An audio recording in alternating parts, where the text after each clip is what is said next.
Paano maging coin seller? You need to become an agent first. And then kapag agent ka na, may tinatawag tayong coins trading button na kung saan makapagbenta ka ng coins sa user or kaya naman sa agent. Pero hindi po na-unlock yung pagbebenta ng coins sa agent. Basta-basta kasi kailangan nyo po ng coin seller badge po doon. At to have coin seller badge, kailangan nyo ng puhunan. Ang puhunan na kailangan nyo po is 2,000 USD dollars. So nagkakalaga siya ng 100,000 piso. Mahigit, depende sa palitan. Pwede tayong bumili sa ePay, USDT, sa mga coin seller. Yung mga legit coin seller po natin. So saan nga po ba tayo makakita ng legit coin seller?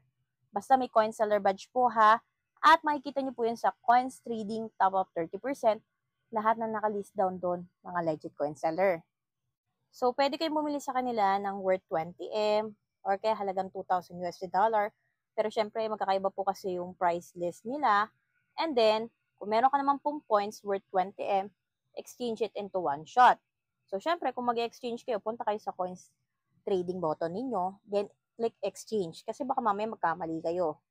So, kapag nakabili na po kayo ng 2,000 USD dollar, message nyo po yung mga customer service, especially for your region.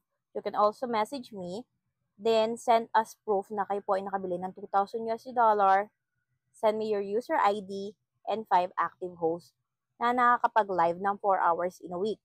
Pwede po ang male or female.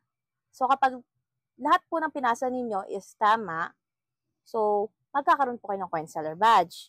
And once po na may coin seller badge na po kayo, is kailangan nyo lang pong i-maintain is 5 million coins sa inyong coins trading para hindi po mawala ang coin seller badge ninyo at mawala yung access ninyo sa pagbenta ng coins sa kapwa ninyo agent. So, yan po yung way to become coin seller. So, kung may mga mag-message sa inyo stating na kaya nila kayong gawing coin seller or kaya nila kayong bigyan ng coin seller badge, huwag kayong basta-basta naniniwala, okay? Wala pong free.